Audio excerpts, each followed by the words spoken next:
Welcome back to TGAF, Tim Graham and Friends, brought to you by Shampoo, Travis, Biso, and Kershner CPAs and Business Consultants.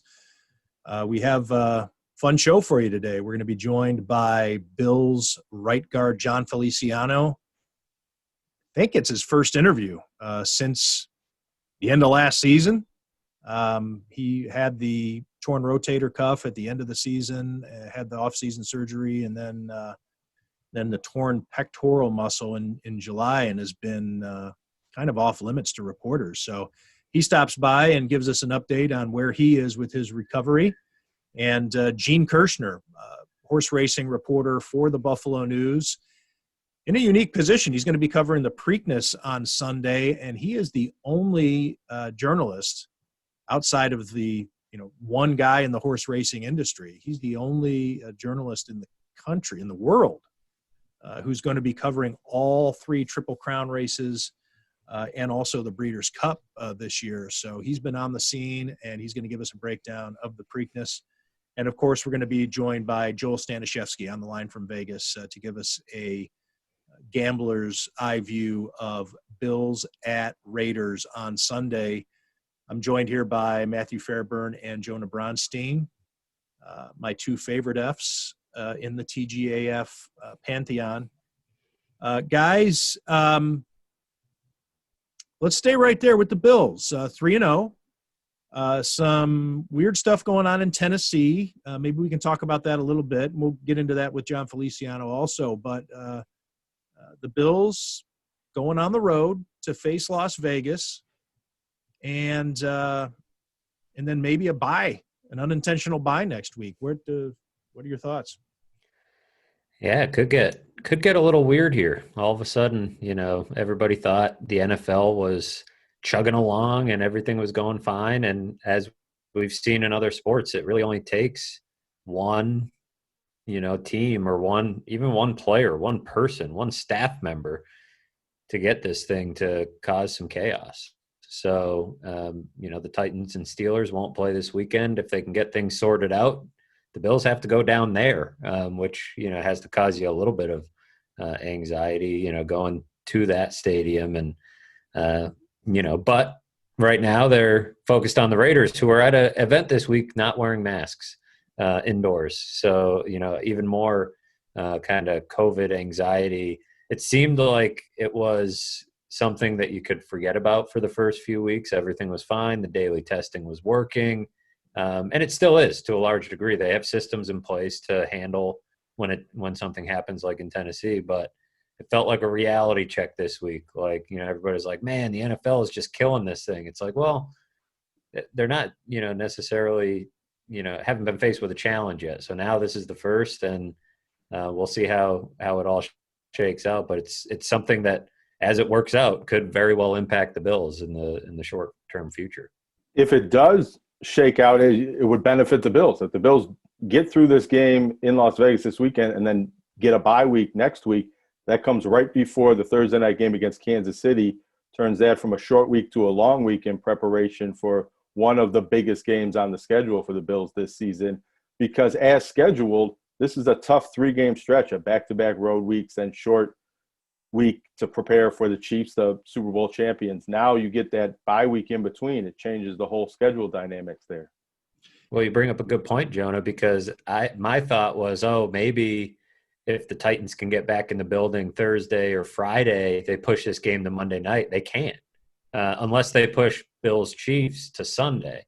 But with the Bills playing Thursday, they can't play Monday or Tuesday and then play again on Thursday. That would be insane. So, yeah, there's that element. There's the element of, maybe they're at a disadvantage because if they do end up playing the Titans, because the Titans would be coming off a bye, but it's not a bye in the traditional sense. I mean, you got guys recovering from this virus. Nobody's in the building.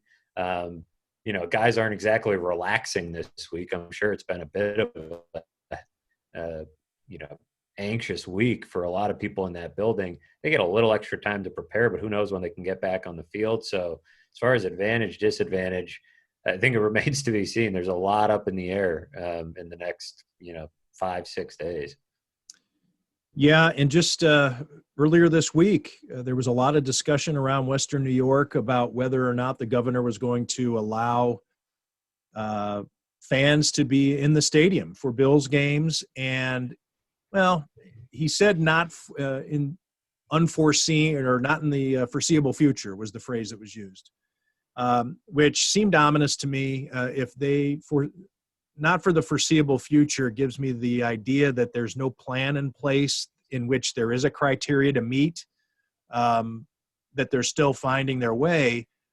But then I started to think differently as the week wore on. Cuomo was going to come to Western New York and meet with Bills officials and local politicians to talk about the possibility of getting fans in the games. And then what happens with the Titans? There's the outbreak. And let's be realistic here. What's happened with the president and what's going on in the White House, I think also just impacts the discussion. It impacts the optics. As the weather's turning colder now, we're getting into the fall. We're talking about flu season. The CDC has talked about the second wave and how troubling it's going to be. Governor Cuomo has been very conservative. I mean, not in his political views, obviously, but he's been super conservative in his approach to opening up anything.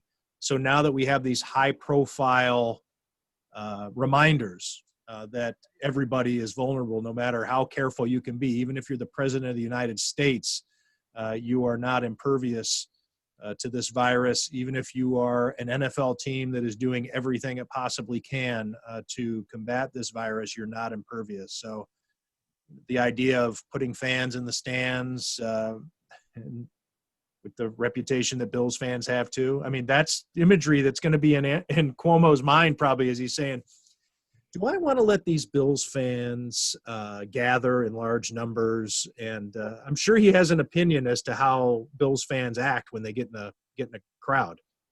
I had heard, Yep. now this isn't sourcing that I would maybe say for a report, but something I've heard from somebody who's involved with the game operations at the stadium. This was before Cuomo's statement, but after it had come out from the Bills, that the Thursday night game was really never in play because the idea of trying to do this new operation and get all these fans in for a night game when maybe there was more potential for all-day tailgating was not something that was considered feasible. But that November 1st game against New England that comes up, I think 2 weeks in the schedule after, is kind of the target date for this plan to be put into place. And I think the governor is coming to tour the facility to maybe give the green light for that game on that date. Yeah, but it doesn't. I mean, bad developments regarding the governor coming to. I mean, to open it up, and I don't know. It seems pretty dicey. Before we get too far, I want to make sure that everybody knows that the Tim Graham and Friends show is brought to you by Shampoo, Travis, Besaw, and Kershner, CPAs and business consultants. They're a leading accounting firm with a growing team of accountants, business consultants, and contractors through its acquisition of CFO Solutions Plus and the roots in Amherst. CTBK pairs every project with a focus on a human connection between its team and the client. For assurance, accounting, taxes, litigation support, advice on acquisitions and mergers, and now access to CFO-level resolutions, CTBK is available and ready to solve any issue your business faces. For a consultation or to request a quote, call 716-630-2400. Again, that's 716-630-2400. CTBK, over a quarter century of proving accounting. Let me start over on that sentence. I almost made it through with only 12 errors instead of the 13th. CTBK has over a quarter century of proven accounting and business excellence for Western New York and beyond. And just because the K in CTBK happens to be the horse racing reporter for the Buffalo News is in no way related to the fact that Gene Kershner is going to be on the show today. Well, You guys believe that? he's uniquely qualified to discuss these horses. As you mentioned, he's one of the only guys covering it. It's well, we joke about it. It's such a cool thing. You think about covering sports these days. We talk about it all the time, with our work at The Athletic, trying to differentiate yourself and stand out and, you know, give people something worth paying for. And you walk into an NFL press box and there's how many people in there? This year, not that many, but normally it's over 100 in some cases. And, you know, here's Gene going to cover events and he's one of two. That's pretty awesome. And well, there are people there. There are people there, but that's not the same. They've changed. You know, some papers are not covering this race, or they'll cover the Kentucky Derby and not the Belmont, or, you know, whatever. So yeah, so he's one of two who has covered the Triple Crown races. Well, number 3 will be Sunday, and then the Breeders' Cup next month. So, I mean, that's and you know what's strange too is that he loves to cover the Canadian Triple Crown, and there's a chance for the first Canadian Triple Crown in, I think it's 13 years, but he can't cross the border. And these races happen right there, Fort Erie, up at Woodbine, near Toronto. And anyways, we'll get into all that with Gene Kershner. But before we do, let's bring in Buffalo Bills right guard Jon Feliciano.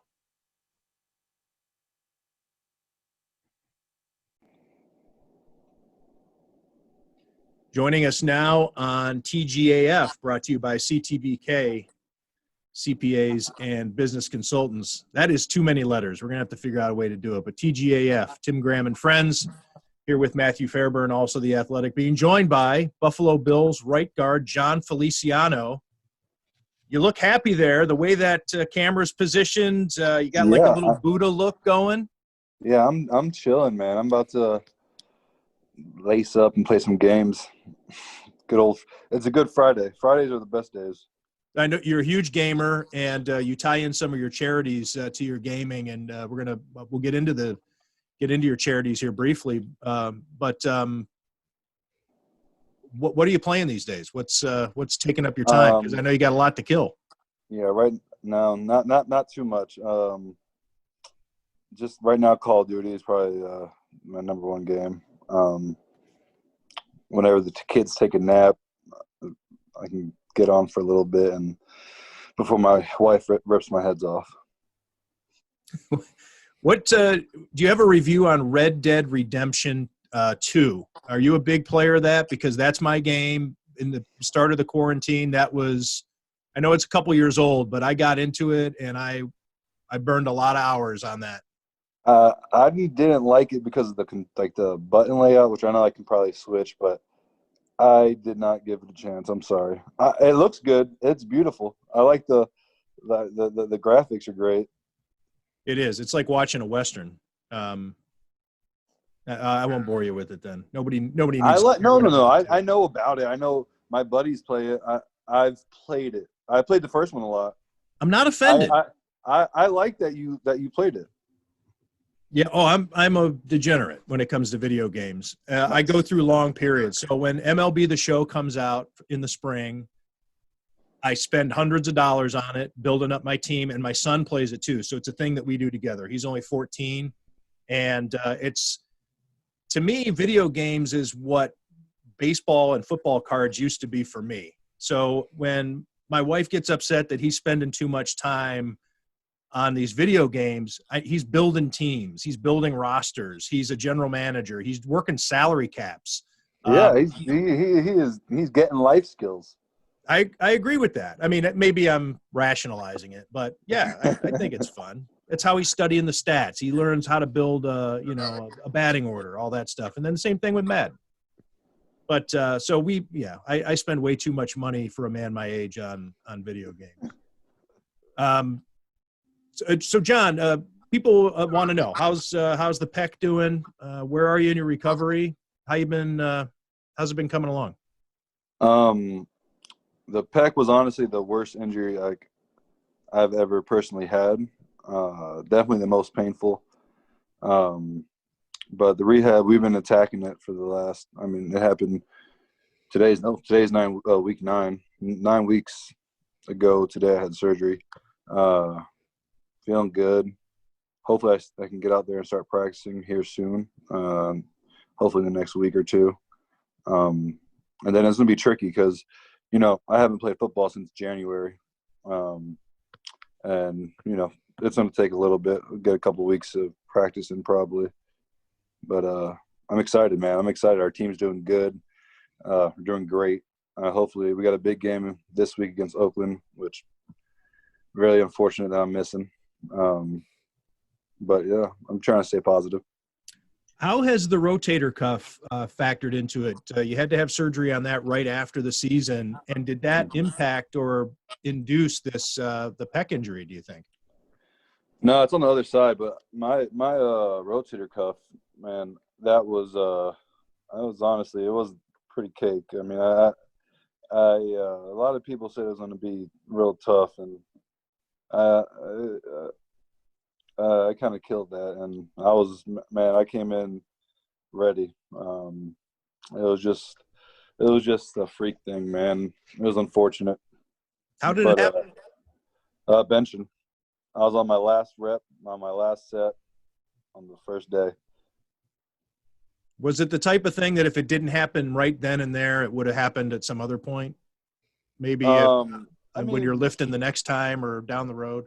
Yeah, I'm not too sure. That could have been like just years of just, it's been on his last string for a while. But it never hurt before, and it just sucked. What's it been like for you? I mean, you mentioned the team's playing great, right? And I know we've seen some of your thoughts filter through on Twitter, but what's it been like to watch this team? What have you kind of noticed from your vantage point? I'm just excited. It's so exciting watching how just dynamic we are, and I mean we've been going 10 personnel a lot, and just our receivers and just the old line's been playing great, man. It's fun to be a fan sometimes. And the two road games that you were probably most looking forward to, you're going to miss. So yes, Oakland, or I should say the Raiders, I'm sorry, in Las Vegas on Sunday. It's so hard not to say Oakland. I'm still saying San Diego Chargers. And then Miami, having played for the Miami Hurricanes, the Bills already made their visit to South Florida. The competitor in you, as you watch these guys playing, how are you keeping yourself? I guess let me say this. What's it like being in the same room as you on Sunday afternoons as all this is going on? It's not good.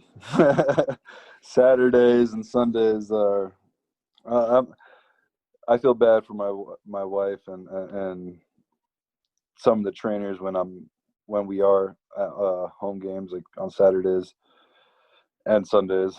I'm not a pleasure to be around. But like you said, that Miami game I look forward to every year just because it's it's home, and we're in the locker room where I had so many battles as a Hurricane, and just being in there. I go to my locker. I go to where Steven's locker was. Stephen Morris was the quarterback there.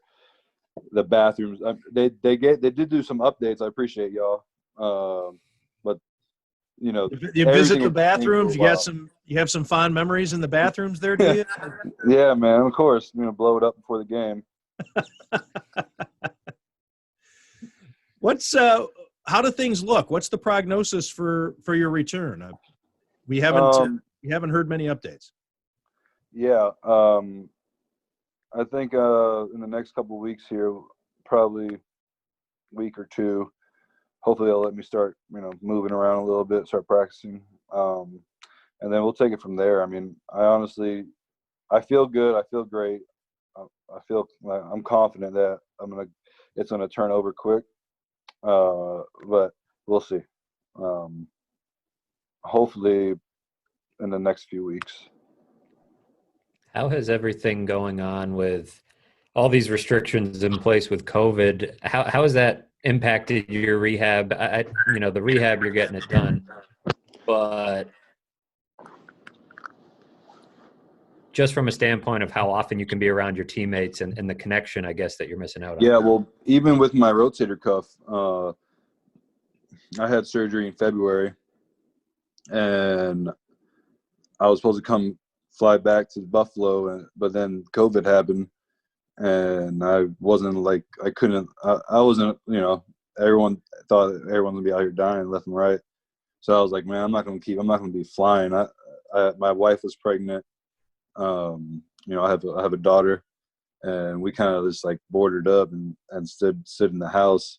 So I was doing rehab by myself for most of the time. I mean, the trainers, you know, we talked. I mean, they helped a lot, but you know, usually on day to day it was just myself. So that was tricky. But for the pec stuff, I mean, it hasn't been too bad. I mean, I just gotta wear a mask. Sounds like Hudson Fairburn has made an appearance there in the background. Yeah, the dogs are really getting after it here. So I'm gonna mute and let Tim have the next question. We're in conversation with Bills right guard Jon Feliciano, and one of the things that I don't want to go too long in this interview without mentioning is Jon's charity work. While he has been sidelined, that doesn't mean he has refrained from remaining active. And already Jon has donated $25,000 to Meals on Wheels of South Florida and Feeding South Florida, giving 70,000 meals to people in need. Just a couple of weeks ago, he hosted a stream-a-thon, which raised $3,500 for the Hispanic Scholarship Fund. And last month, he donated $4,300 to Latinos in Action, a national nonprofit that aims to empower Latino youth. I know that as much as you do enjoy the charity work, it's probably not a total substitute for what you're supposed to be doing this time of year. But how has that helped you with your peace of mind rather than being alone with your thoughts, holding a video game controller, going through the rehab with not knowing when you're going to play? I'm guessing these types of things are good for the soul. Yeah, definitely. I'm just at the point in my life where I can help. I know when people think, you know, you're an NFL player, you're out here making a lot of money every year, which, I mean, you're making good money, but, you know, it's a short career.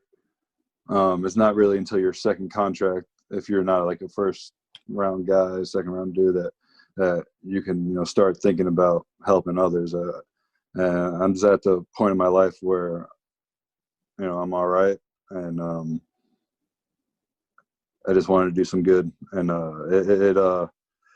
it definitely made me feel better, because I mean, not being like I said, every Saturday, every Sunday, I'm in a dark place. Thankfully, we've won every game, but just being able to help others made me feel good. In a twisted way, does the winning make it hurt a little more? Because you're missing it. I mean, it's better than losing, I guess. But. Yeah, no, but you know, I've never been like that. Like I play football just to be on the team and to watch my guys like do good. Like if I get a block and I feel Josh just come off me and you just see him running like that. That is like my people's success is what drives me and makes me happy. So them out doing what they do out there and how they've been playing, man, I go crazy. I'm up there jumping up and down. I mean, the Rams games, you should have seen the box where they had us, bro. When Tyler caught that touchdown, man, we were all jumping. Dude, it was so cool. What do you make of what Josh has done? I know from talking to you so often last year, you've always, you know, been a believer in this guy, and to see him finally showing it in such an emphatic way, you know, it's hard to argue with what he's doing. What's it been like to watch it? I'm just proud, man, and I'll keep him level-headed with all of my memes and stuff and my profile pictures. But man, it's what we all expected. I honestly don't like. I'm not surprised. I'm not like this is what Josh is. This is who he is, and there's no he's not proving anything to anyone else. He's just he wants to win. And he's going to do whatever he can to win, and whatever it means, whatever crazy stuff he does, I'm all for it. I'm Yeah, one of no those doubt. guys. Oh, I'm sorry, Matt. Go ahead. I was going to ask, how have you, now that you've, been through this for a little while, you see what's going on in Tennessee. How have you felt about everything going on with the virus and just how things are operating, in the building and around the league? Yeah, I mean, before the Tennessee stuff happened, honestly, I didn't even think about it. It was just like the way that the Bills have set it up, and just the team knowing that it's important, and it's like we have a lot of goals that we need to meet this year.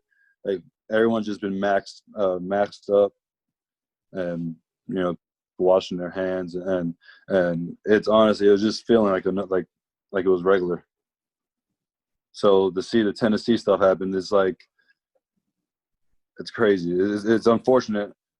Like I haven't traveled yet, being on IR. So, I mean, I can see how that can be a problem. Well, Tennessee being the next opponent, they're going to have a bye now. So I don't know if that's a disadvantage for the Bills. Obviously, they're the ones with the chaos and the mystery as to what's going to unfold for them. But it does give them the opportunity to start preparing for the Bills right away.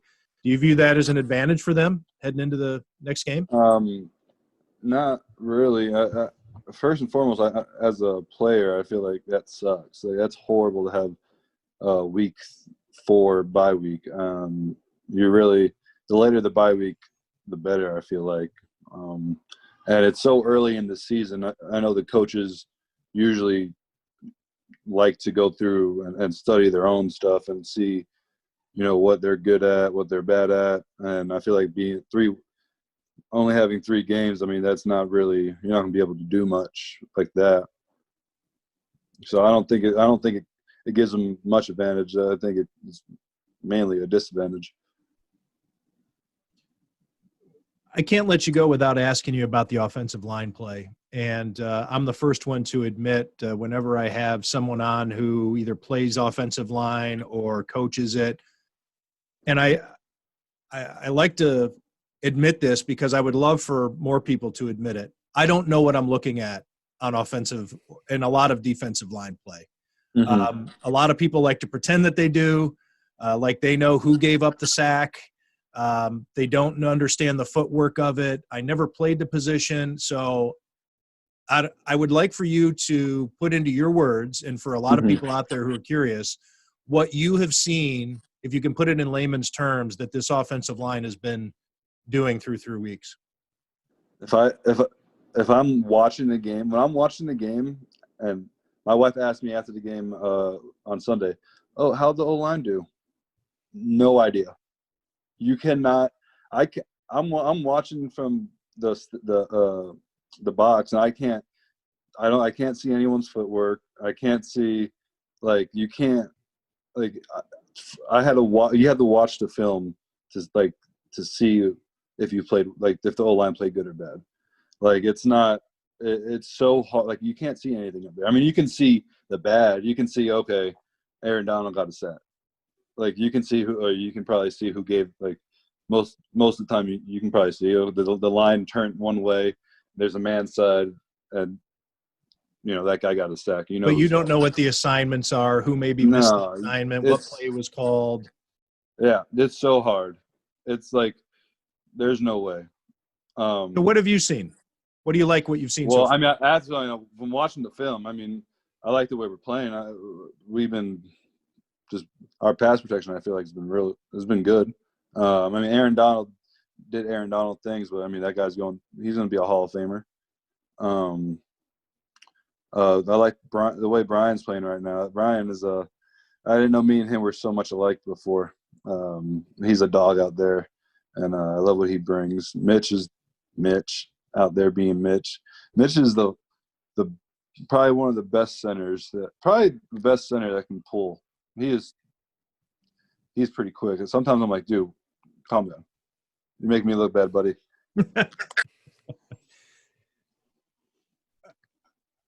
And you played with Rodney Hudson, so you've played with a good center before. This isn't this isn't new. That's not to say I'm not asking you to pair Rodney to Mitch, but at least when it comes to pulling, Mitch has some guard tendencies. They're up there, dude. And Rodney's the man. That's my guy right there. I talk to him all the time. I've been messing with him this week a little bit. Have you gathered any intel? Any Raiders intel that you? No, I'm over here along? I'm giving our guys everything. John, is there anything that we didn't ask you about that you want to talk about? Nah. We'll have more time when I get back in. Well, I'd like to say that I'll see you in the locker room, but that even when you're back, that's not going to happen. So hopefully I see you sometime in 2021. And I appreciate you taking the time out of your not so busy schedule to drop in and let everybody see your smiling face. I think a lot of Bills fans miss you and have been curious how you're doing. So I appreciate you guys. I miss you. I miss Bills Mafia. I'll be out there soon and can't wait. All right. That's Jon Feliciano, Bills right guard and philanthropist, here on the Tim Graham Show, brought to you by CTBK.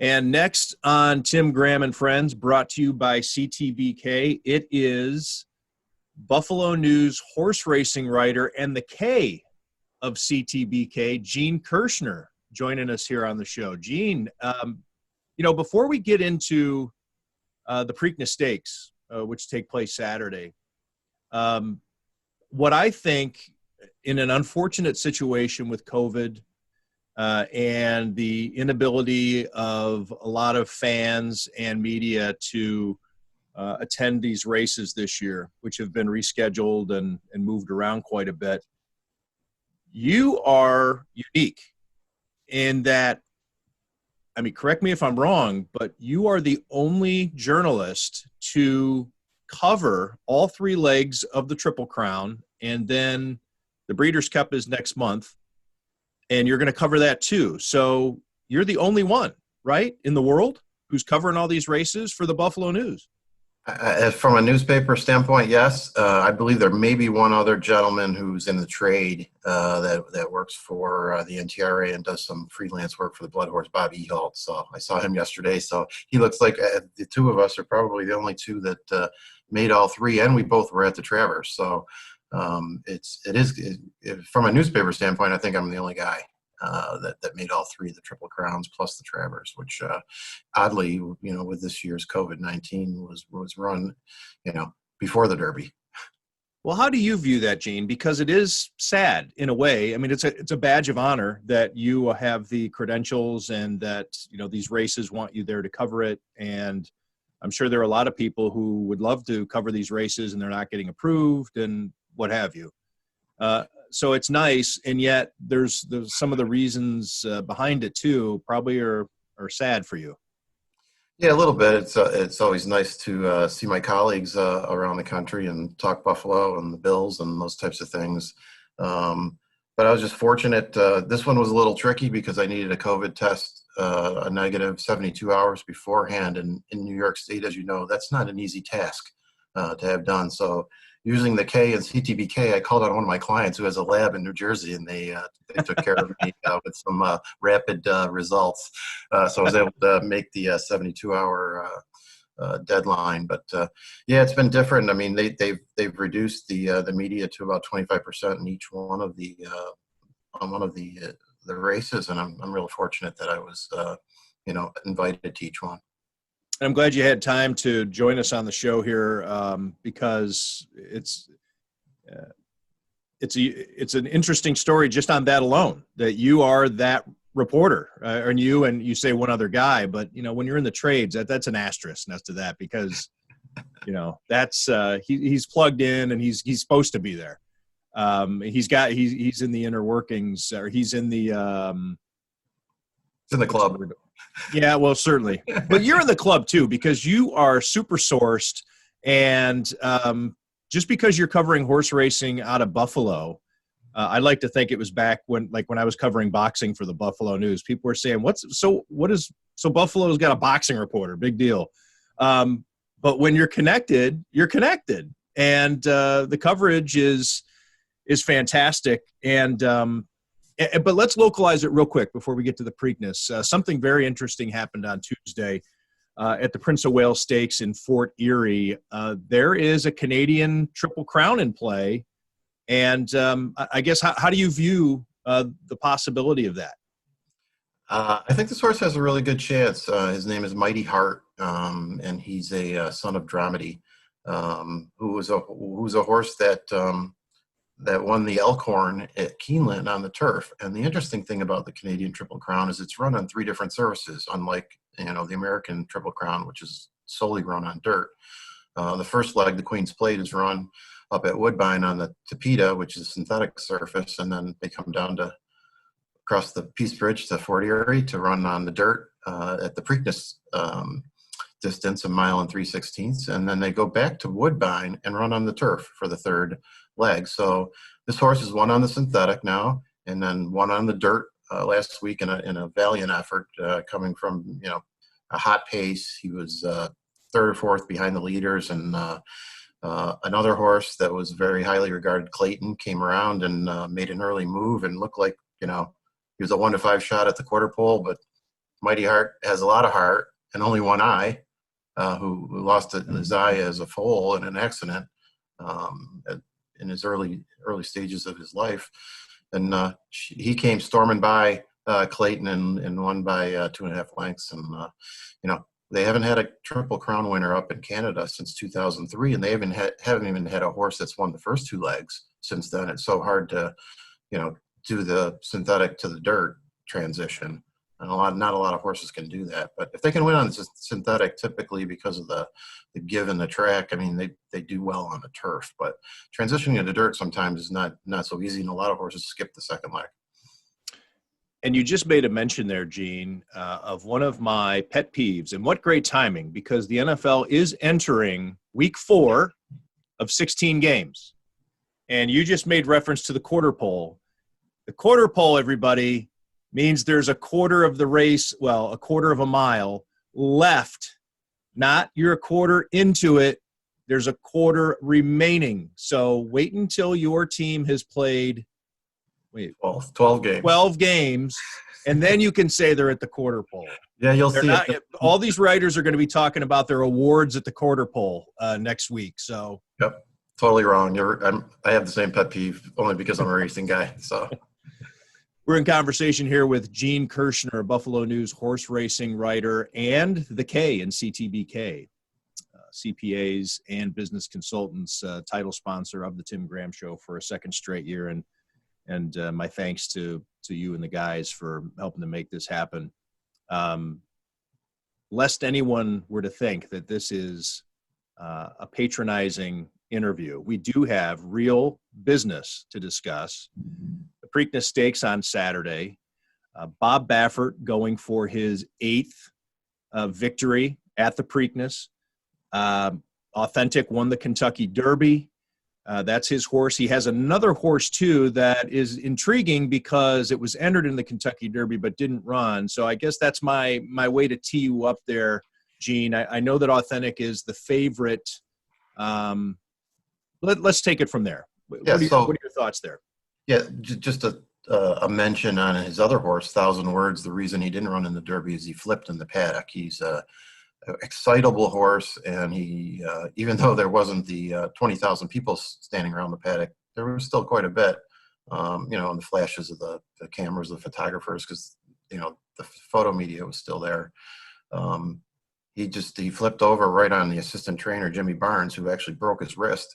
And now Bob's got to saddle both horses at the Preakness because Jimmy's out of commission right now. Longtime assistant trainer for Bob. And 1,000 Words is an interesting horse. I'm not including him in any of my plays, but you don't know what he's going to do. His last win was in the Shared Belief at Del Mar, where he beat a pretty good horse in Honor AP, and Honor AP got wiped out at the start of the Derby, so it's hard to tell, what that race really meant. There was another horse that was supposed to run on Derby Day that was in that race, Suzanne, who was a Baffert trainee, and that would have told us a lot about, 1,000 words of how that horse would have ran, but he scratched. So, so he's kind of a mystery in it. Authentic is obviously the 9-5 morning line favorite, going to take a lot of the money. He did get a dream trip in the Derby, so if you're going to take a stand against him, this would be a race to take the stand against. He was on the outside, and New York traffic wiped out Honor AP, one of his biggest challengers, as well as Tis the Law was probably not sitting on his best race. He'd run 4 weeks earlier in the Travers that could have taken some out of him, and I don't think we saw the best of Tis the Law, and he still made a huge run at him in the Derby at the end, but Authentic was able to hold him off, and really Johnny Velasquez controlled the race from the front, from that outside post. And, I don't think he's going to get that same trip, on Saturday. I think there's a lot of speed in the race, which can set up other horses very well. So, Baffert's going for his 8th. He's tied right now with another trainer that had 7 victories early on in his career. And, he's dangerous here. Obviously, he's the best in the business, and he always has his horses ready to run. And Authentic looked great when I saw him yesterday morning. And he's a top thoroughbred. Now, Gene, my research tells me that every time that Baffert has won the Derby, that horse has won the Preakness. Yep, five times. Why is that? Is there similarity there? Is that just coincidence, or is there something to be seen in that from the people who go to the window and they're trying to figure out their bets? Well, Bob has his horses so ready to run for the Derby. He makes sure that they are ready to peak. So they're in such top form at that point for the Derby. And then typically, the Preakness is run 2 weeks afterwards. We've got a 4-week break this year because of the pandemic. So they're still in really good shape after running the Derby. So 2 weeks later, you're not going to lose a lot, even though it's such a short time frame. So just the way that Bob trains his horses, and he trains them very hard, I think that's one of the reasons that he's had such success in the Preakness right after, with his 5 previous Derby winners, including like Justify and American Pharoah, 2 Triple Crown winners. The other 3 lost, in the Belmont, obviously, and didn't hit the Triple Crown. But he's had 5 shots at the Triple Crown, which is just amazing, What can you tell us about Swiss Skydiver, a filly in this race, and they are rare to end up in the winner's circle? Yeah, so this is the 145th Preakness. There's only been 54 fillies that have ever run in it, and only 5 have won. The last being Rachel Alexandra in 2009, the year she won the Horse of the Year. She came out of the Kentucky Oaks to run in Preakness. As is Swiss Skydiver. She didn't win the Kentucky Oaks. She was actually not even the favorite in the race. Gamine, who was a Baffert horse, was the favorite, and they kind of dueled. And another horse, She Dares the Devil, came up on her and beat her. But their connections really feel that she can compete. She has run against the boys before. She ran in the Bluegrass and came in second and actually qualified for the Derby. So she could have ran in the Derby, but her connections elected to run in the Oaks instead. So she lost by about a length and a half in the Oaks. In the Bluegrass, she was beaten by Art Collector, who was in this race, and I like quite a bit. And I think the fillies, she's had a hard campaign, Tim. I mean, she's run every single month of the year so far, and that can take a lot out of a horse. So the last 2 races, the Alabama at Saratoga that she won was 1.25 miles, so she's proven at the distance. But that's a lot to ask from a horse running, that many times, and she may be just, this might be a little too much for her. She did compete well against the boys, coming in second, like I said, to Art Collector in the Bluegrass back in July at Keeneland. But I'm going to play against her just because of the fact that I think she's a tired horse at this point. But Art Collector, the horse that beat her, is someone that I'm really interested in. It's a horse that's won all 4 of his races this year. Comes into the Preakness well rested because he missed the Derby with a foot issue. His connections did right by the horse and kept him out and didn't get Derby fever, even though their trainer Tommy Drury's a Louisville native guy, a local guy there, and it would have been his first Derby and kind of a sentimental thing. But they did right by the horse. They held him out. I think he's got that tactical speed that can really make a difference. One of those, racing has a lot of those historical tidbits. So there's only been 10 sires, winners of the Preakness that have sired another Preakness winner. And his sire is Bernardini, who won the infamous Preakness when Barbaro broke down. So, only 10 in history have done it, and he's the only horse in the race that has a sire that actually won the Preakness. And as you know, that can factor in. He's got the bloodlines that won the same race. So I think he'll be sitting off the pace. He's inside. He's got the number 3 post position. I think Authentic's going to have to work a little harder from the outside to work into a good position. So, some of my bets are going to be around Art Collector. A bet I'd like to make is a trifecta key box where I box that horse with 3 or 4 other horses in the field. And so I'm going to box Art Collector with 4 others and in the first, second, and third spots. So then he's in one of those 3 spots, and then the other 4 horses can come in, any of those other spots. As long as Art Collector hits the board, I'm a winner. So the other horses I'm going to use are Mr. Big News, who's actually going to be my upset pick to win the thing, and I'll tell you in a minute why that. Right, yeah, I was going to ask you about your upset pick, so you went into it. Yeah, so that horse, and then Max Player, who's got a Buffalo connection, which we can talk about a little bit, and then Authentic and Pneumatic. Those would be the other 4 horses. So if you do a $1 key box with the 3, with 2, 8, 9, 10, it's going to cost you $36. As opposed to taking those 5 horses and boxing them for the same dollar in a trifecta, that would cost you $120. So I'm giving you a little bit more value as long as Art Collector hits the board. So there's a little gambling tidbit for you. What's the Buffalo connection on Max Player? So Max Player, one of his owners, he's co-owned by an investment company called Sports Blocks Thoroughbreds and George Hall, and so the gentleman running Sports Blocks, his name is Joe DePirio, and I had to feature on him in the news at the Derby. He's a Nichols grad, and he's running that investment house. So they've come up with this investment idea, and it's not just thoroughbreds where you can invest in the horse. You can buy shares in the horse, and I think at the Derby they were like $103 per share, so that you are a micro owner of the horse. And they've also just started doing it in players, NBA players and Major League Baseball players, so that if they get Manuel had something similar to E.J. Manuel. In fact, might have been the forerunner in that. Is that correct? Right? It could be. I know they just signed on a NBA player, and then if they end up getting a contract down the road, you're invested in that contract and can make some hay. With the thoroughbreds, it's a little bit easier because you've got what horses. I'm in on Nathan Peterman, Gene. Yeah, how's that working out for you? Well, he's on a roster, so I got a shot, right? You got a chip shot. in a chair, to use the telling me I got a shot phrase. So that's the Buffalo connection there. And of course, you're big on Mr. Big News because it's named after you. Mr. Big News, absolutely. And he's an interesting horse, and he closed late in the Derby. He needs a lot of pace, and I think there's some speed in the race between Authentic, Swiss Skydiver, who's going to go, New York Traffic, and then even Art Collector, has some early speed.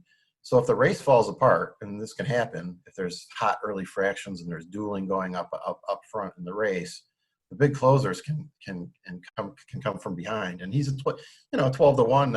That could be some decent value on top, and I'll use them in the key box with Art Collector. But I'm going to pick them on top, with the thought that the race is going to fall apart and set up very nicely for this late closing son of Giants Causeway, who could run, all day long. And his dam sire is Galileo from Ireland. Again, another long distance pedigree on the turf out of England. So, I like what I see there. He got a hot pace in the Oaklawn Stakes and did the same thing. Another long shot to think about is Pneumatic. Getting a lot of buzz around the track. It's a Steve Asmussen train. They decided to keep him out of the Derby and point him right to this race at the Preakness. He's on the outside.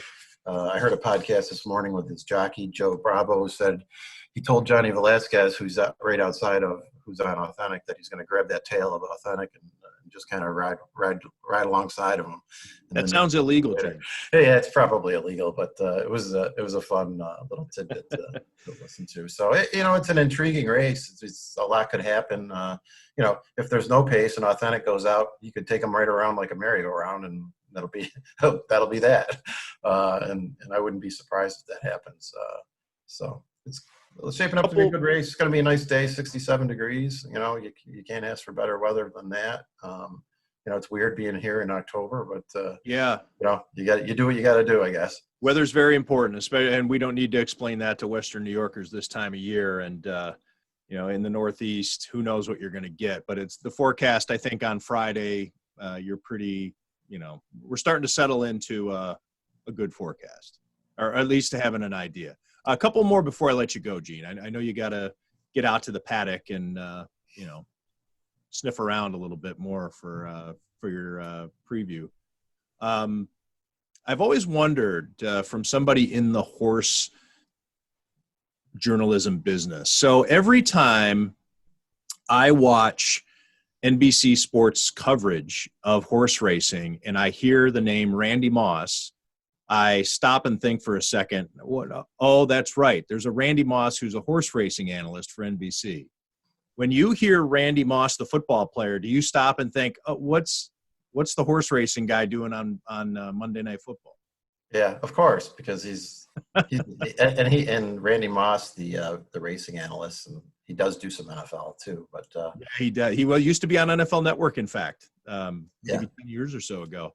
There's actually something called the Moss pace figures that he invented, or he brought to light, and I think the Daily Racing Form uses them. So he's not just the analyst you see on TV. He's really into the sport. Right on. No, he's. I'm not making light. I mean, he wouldn't be. In fact, I think it's a testament especially when you're in the broadcast industry, when they don't make you change your name.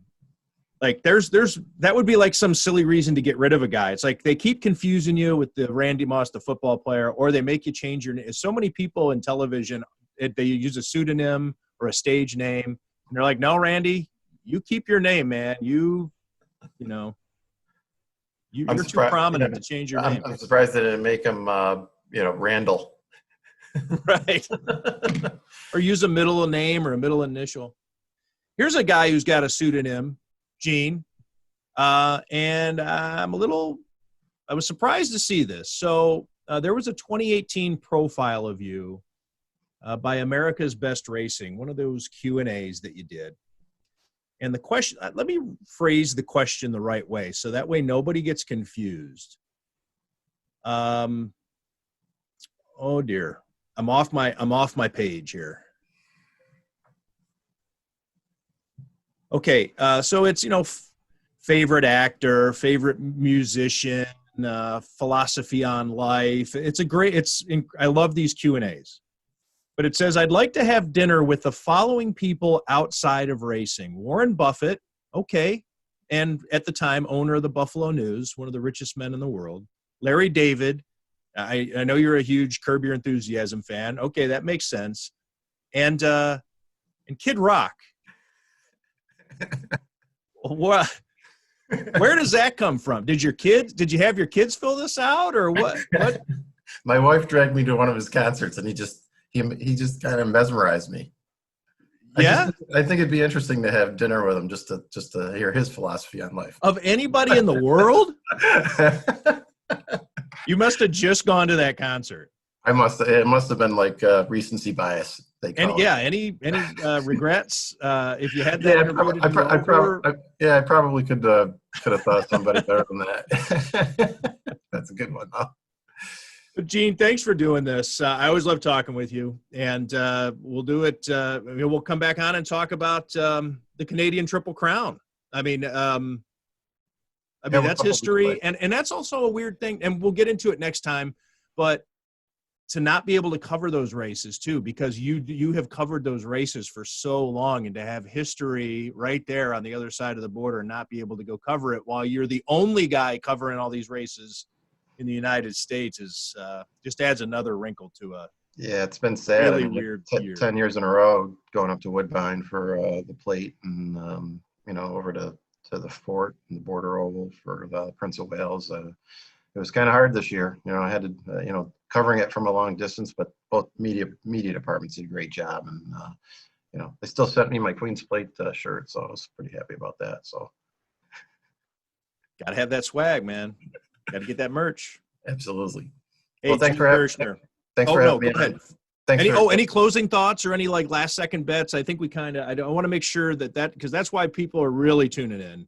No, I think and they want they get the shakes and everything, and they want to know Gene's picks. Did we miss any?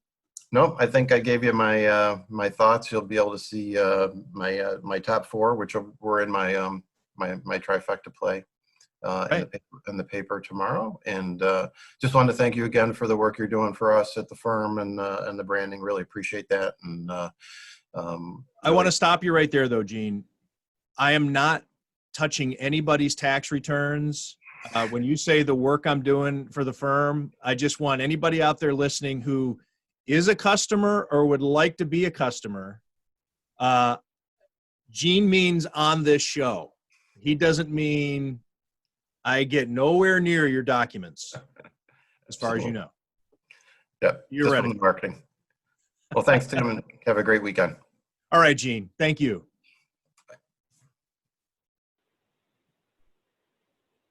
We're joined now on TGAF, brought to you by CTBK, CPAs and business consultants. On the line from Vegas, Joel Staniszewski, our good friend, has been with us for many years, giving us his thoughts from a betting perspective on the Buffalo Bills matchup this week. And, well, the Bills, your Bills, are coming to your town, and there's nothing you can do about it, and there's nothing you can do to see it aside from watch it on TV. Joel, exactly. Any thoughts this week on that dynamic of finally having NFL football where you live and not being able to fully enjoy it? Yeah, the season as a whole is extremely disappointing for me. The Bills play on the West Coast 3 times, and my initial plan was to go to all 3 of them, to go here and Arizona and to San Francisco, and now I'm going to none of them. The city as a whole is a little bit different with their embracing of a team. When the Golden Knights were here, it was a brand new team. It didn't have any negative connotation like the Raiders do. So there's there's a lot of Raiders fans here, but there's also a lot of people that don't like that, quote, ghetto following that they have. And anytime you read an article online about any crime that's happening in town, it's like, oh, it's all those Raiders fans are here. We don't want to spend $1 billion on a new stadium. We want the money to go to the schools and everything else. And there's just all this hatred towards them. But as a whole, I think more people are embracing them and are just huge fans of like the development of this and being able to watch the building of this stadium, which is just right on the side of the highway. So I've driven past it 1 million times, and to watch it just being just a pile of dirt, to just being framework to being, what it has become is just amazing to watch. And I think the city as a whole, I mean, we're all in a different predicament this year than we would be in previous years. But the city as a whole, I think, is excited about what could happen and what will happen in the coming years with the stadium. Yeah, the Raiders do carry a stigma, and that really, a lot of it has to do with those fans, and it's what you see on television, the black hole and the rowdiness, and there were issues with them in Los Angeles, and there was a big push that if the NFL were to return to Los Angeles, as much as Los Angeles wanted a team, they didn't want it to be the Raiders because of the experience that they had of Raiders fans showing up at the games when they were at the Coliseum, leaving the place trashed, and then driving back up to Oakland, or even the local fans. And obviously the Coliseum's in a bad neighborhood to begin with. A lot of crime, and cars were getting broken into. And yeah, there's the Raiders. The stigma isn't just, John Matuzak and Ted Hendricks and Otis Sistrunk and those guys. It was the fans. The fans were pretty rough too, and there was a lot of that sentiment that we don't want the Raiders. We don't want them here. Yeah, I don't know if that was the case in tailgate. Vegas really so much. I think Vegas was going to take whatever it could get. Exactly. They'll take whatever they want, but they don't want to spend taxpayers' money, and they don't want any criminals coming here, especially Californians, because a lot of people just don't want anyone from California moving here for whatever their reasons are. But yeah, it's definitely not like a Bills tailgate where everyone's hugging and kissing and doing shots and shotgunning beers and smashing through tables. The stigma that follows the Raiders is a little bit different. Sanitized as it may be on Sunday, there is an interesting thought when it comes to playing in Las Vegas. This was something that was talked about back when I lived there, when even the AAA baseball teams would come through and play the Las Vegas Stars or the 51s or, whatever they were known as at the time, of the opposing team and their players and their staff not doing too well when they came to play, whether it was UNLV or whatever you were coming through town, you may have a tendency to get wrapped up in what's going on in the city and be more interested in having fun than being on a business trip. But with the world as it is today in sports, the Bills should not suffer from the Vegas flu. What is the Vegas flu, which has it's become a real thing in professional sports over the last couple of years, not just a theory. Yeah. The first season that the Golden Knights had here, they had the way that the schedule was built. I don't know if it was built this way on purpose or not, but the first quarter of the season was against not very strong teams. They probably went 2 months without playing a really strong team in town. And when they started to play those better teams, they were huge underdogs. The Golden Knights were. I'm talking like $3 and $4 favorites against the Blackhawks and the Bruins and the Penguins. But they were doing really well, and the thought and the rumor around town was that these players were coming into town who may not have ever been to Las Vegas, who grew up in Canada or Russia or Sweden or wherever, and were just turning 20 or 21 years old, and were going out and enjoying that nightlife a little bit too much, and not being able to play the next day. And it was definitely something that you could consider when it comes to the NFL. But in the situation that we're in right now with coronavirus, you have to assume that the coaching staff are putting pretty strict guidelines in terms of when you have to be in your room and not going out and that type of stuff, which would definitely help the opposing teams, whereas as in the past has hurt them. So the Bills. Go ahead, Matt. I think it's now a case where they could get fined if they leave their room or if they leave the hotel. I mean, they're protecting them against themselves in a lot of different ways, not just with the virus, with what you're talking about, enjoying the nightlife. And it's turning out to probably be, we won't get an accurate read on the impact that playing in Vegas has, because these guys are going to be stuck in their rooms anyways. Yeah.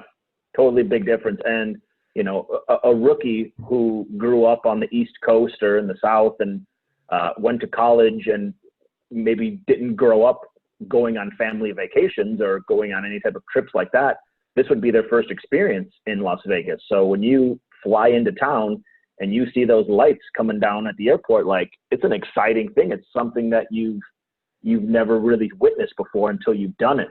And that can be overwhelming. And that's why Vegas is what it is. I mean, these billion-dollar casinos are built on people trying to win big and spending a lot of money and going out and having tons of free drinks. And that, how can you play the next day or anything like that when you've partied that hard the night before? I think I'll cover the game a lot better since Tim and I aren't making the trip. There will only be 22 players on the field at any one point instead of 44. Had I been, I won't be watching the game like this. I won't be. Oh wait, I gotta do. I said I won't be watching the game like this from home, like I would have been had this game been in Vegas. Yeah, and you're talking about drinks and gambling. There's so much more that goes on in Vegas. Oh yeah.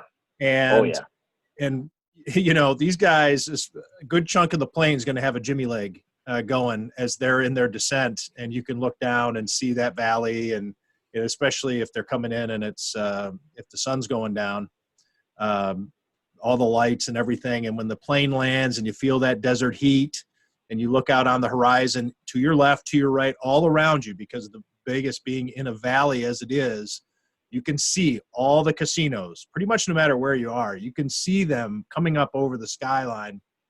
It is the skyline. And you know stuff's going on out there, you know. And all I have to do is drive over there and I can get into whatever fun I want to get into. But I think anything probably just short of armed guards around these NFL teams this year to make sure these guys stay in their hotels. So the Bills are favored by 3 or 3.5. It opened at 2.5. And the total has climbed. I believe the total opened at 49. It's now at 52.5. So Joel, you went 2-0 with your suggestions last week. You said take the Bills on the money line, and you said to take the over. So I'm keeping track now. You're 2-0 on the season. What are your thoughts here against the Las Vegas Raiders? So I'd mentioned last week that the money lines weren't in line with what they should be for the point spreads. And I'm sure all the Las Vegas odds makers were listening to your show and heard me because the line this week is 2.5 up to 3, now 3.5 in some places. And the money line is in line up to minus $1.75, $1.85 some places. So the money line is actually where it's supposed to be for this point spread.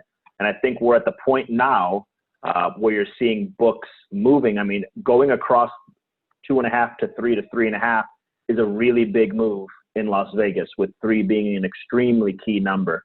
The Bills are starting to get the respect that they deserve from the books and from the bettors. So you're seeing that line move. As a betting person, I would have, if I liked it, I would have bet it at 2.5 when it opened. At 3.5, I would probably stay away from it. Not that I don't think that they can win. I just think it's going to be a close game, similar to last week. And it ended up being not close at all in the beginning, and then close near the end, and then we pulled it out at the end. So I would, if I was betting, I mean, I'm not going to bet against the Bills, not this Bills team. I'd bet against the Bills team with like JP Lossman on it, but I wouldn't bet against this Bills team. So if you're telling me I have a 3, what am I taking? I'm taking the Bills. And I know that if you look at some of their trends, the Bills, they've gone over 4 of their last 6 games. And I know that they are not as good against the spread. The last 6 games against the Raiders, they're 1-5. But the Bills are 13-7 straight up in their last 20 games. So that's definitely something that I'm keeping in mind, that this team that we're watching and that we've seen the last couple of weeks, like they can run with anybody. And that was something that we haven't seen from them in such a long time, where you can get the ball with 3 minutes left and think to yourself, the Bills are going to win this game. I know they're just going to walk down the field and punch it in, and they do. So I would take the Bills. The number is moving up a lot with that point spread. But again, with these two teams, they can score at will. I think the Raiders are a little bit more banged up than the Bills are when it comes to key players that they need to play and play well. So again, I'm definitely leaning towards the Bills, and I would continue to lead towards the over until I see a game that the defense can do what they need to do to stop them from scoring. But I think that the offense can score at will against pretty much anyone. We're in conversation with Joel Staniszewski from Sloan, from St. Joe's, from Buffalo State, but now living out in Las Vegas as a handicapper, analyst, and industry. Oh, wait, let me get that right. I want to say you're, as a former odds maker, a handicapper, and an industry analyst. Are you still in the business? Are you still like you're consulting and all that stuff? Yep. And I work with a couple of casinos and their sports books, primarily with their marketing strategies and how those strategies are working to get contestants for tournaments and people to open accounts. So it's still in the biz, still keeping up with it. Good. As long as you keep up with your bills, that's the value that you provide to the Tim Graham and friends. Matt, I think I stepped on you there. You had a question for Joel? I'm curious, Joel, if you got, I know it's a kind of an annual thing for you. What number did you get on the Bills to win the Super Bowl, and how you feeling about it? That's right. 32-1. That's pretty good. I got it at 32-1, which was a really good number. When Tom Brady left the Patriots, that 32-1 dropped to 20-1. So I definitely got a good number. Feeling pretty confident. I actually have a friend that I worked with in a sports book who owns a company that is called, I can't think of the name of it, but they buy and sell sports betting tickets. So I could conceivably sell my ticket and make profit off of it right now. Wow. It's like a kind of like an eBay for sports bets. So you say, I have this bet, I have 32-1 for $100 to win $32,000.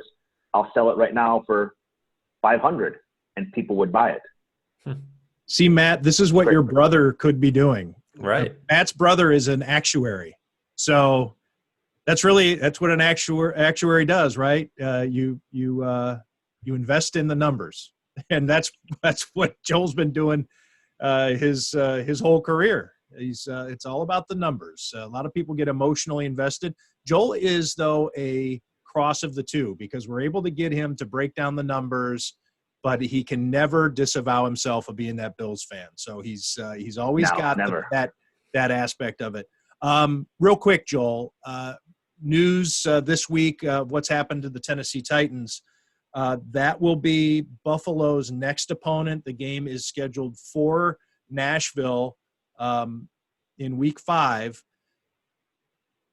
It seems as though that game is going to happen, because they were discussing even the Titans playing the Steelers on Monday night or Tuesday night. So the fact that, we have several more days to get ready for that game, it seems as though that game will take place without too much issue. But what of the Titans now having a bye heading into this game against the Bills?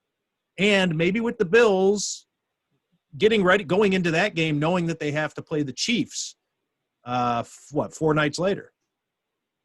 Yeah, that next, we'll see a lot. We'll get a lot of understanding of who the Bills are over the next 3 weeks when it comes to the team and when it comes to betting and numbers. So the Bills play the Raiders this week. The Chiefs play the Raiders next week, and then we play the Chiefs that next week. So when we play the Titans, they're coming off of a bye of sorts, which normally does help that team. You're getting extra rest. You're getting your opportunity to mend any injuries, game plan for a little bit longer. This, however, is a little bit different. I'm assuming that the facilities are closed. I'm guessing that a lot of the players, especially the younger players or those who have not gotten a huge contract, don't have gyms at their houses, aren't lifting weights, aren't running sprints or whatever they do on the practice field. So you're running the risk of those players, losing a step, if you will, for that week. It's a really weird predicament. I can't think of a time where a game has been postponed like this. So it'd be interesting to see. And from a betting standpoint, if the Bills do well, you have to assume that they'll be a small favorite. If the Bills don't do well, they're going to be a small underdog, give or take. I think as at Tennessee. At Tennessee, yeah. If the game if the game was this week, I'm thinking the Bills are a pick 'em, maybe a half point to a point favorite or dog, either way, depending upon the betting public. But this game against the Raiders, we'll be able to see if our defense can stop the run. That's Tennessee's bread and butter is running the ball. So if we can show that we can stop the run and play a really sound defensive game, then we're going to go into Tennessee with that momentum of winning that game and being able to be a small favorite on the road. But if we don't perform like we want the Bills to, then we run the risk of being a small underdog. And that doesn't really affect the players and how they approach a game. But from a betting standpoint, it definitely will change that spread, could swing it from a favorite to a dog. What do we got there? Is that Joe Ferguson jersey? Jim Kelly. Oh, okay. Oh. I don't know why I saw 12 and thought Joe Ferguson, but I thought about putting on my Josh Allen jersey, but I only wear that on Sundays. So I didn't want to bring any bad luck by putting on the Josh Allen jersey. I just on Sundays. And I know, real quick, before the game on Sunday, we're going to the pumpkin patch. And I remember I brought this up to you a year or two ago, and you were just baffled that Las Vegas has an orchard. And yes, they do. Huge I'm wearing orchard. this shirt in honor of your pumpkin. Fruits and vegetables and huge pumpkin patch and apple cider. It's just like being in Buffalo and going to a getting some apple cider. So that'll be the pregame. Just like Clarence Hollow. Exactly. Well, Joel, thanks for joining us. That is Joel Staniszewski, one of the biggest all-time Fs of TGAF, Tim Graham and Friends, giving us his thoughts once again on the Bills. Just to sum, he says take the Bills, lay the points, and go over until further notice. And that further notice is probably whenever Josh Allen decides to throw an interception or two, because this offense has looked impressive. Joel, thanks again for joining us. Thanks. Take care, guys. Well, I don't know about you guys, but that's a long show, and I think I'm ready for a nap.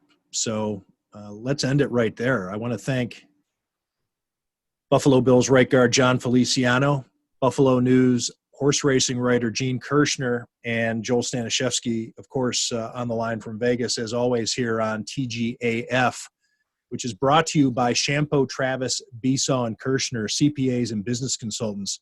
CTBK is a leading accounting firm with a growing team of accountants and business consultants with roots in Amherst.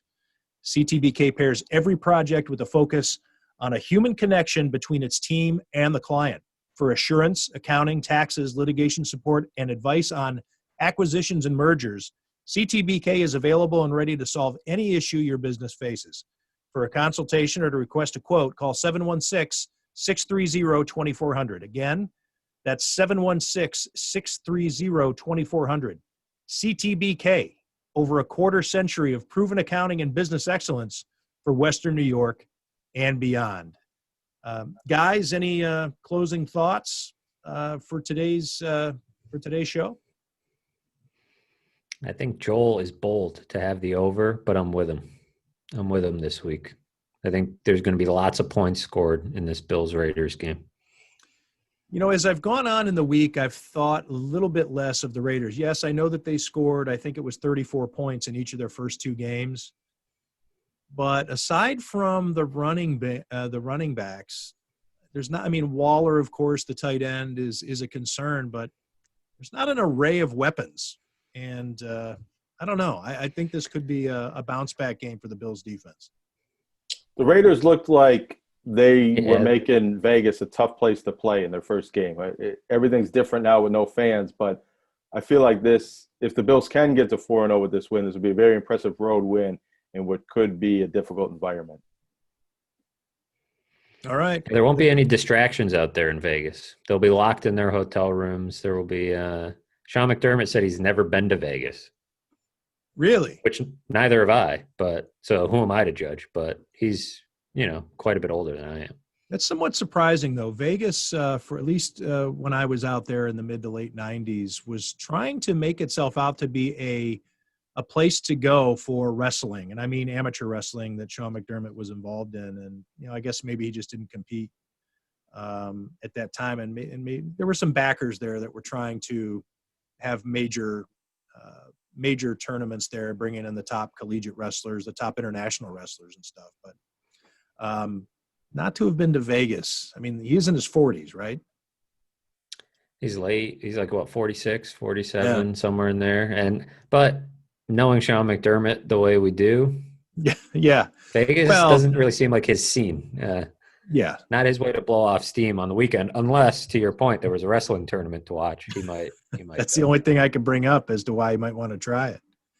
It could be a blessing for the Bills, a reminder with what's going on with the Tennessee Titans to stay in your hotel room with whatever temptation you may have as a Buffalo Bills player, as Joel Staniszewski was just talking about. Maybe the Tennessee Titans and what they're going through is a quality reminder to keep your ass in your hotel room, get room service, and no need to be on the casino floor or chasing around hookers or whatever. Not that Vegas is even back to its full, Vegas self yet with everything going on either. That's the thing about all these road trips that we're missing is these places aren't it's not Vegas like we would have known Vegas a year ago, or we don't think about the world the same way. Walking into a casino, you're kind of like looking both directions, wondering who's around you. So it's not like they're missing the full experience. And I'm sure most of these guys have had it. A lot of young guys on the team. We'll see. We'll see if the Vegas flu becomes an issue. All right, Jonah, Matt, thanks for being on the show today. Thanks to everybody for listening to Tim Graham and Friends, brought to you by CTBK. Catch you Monday.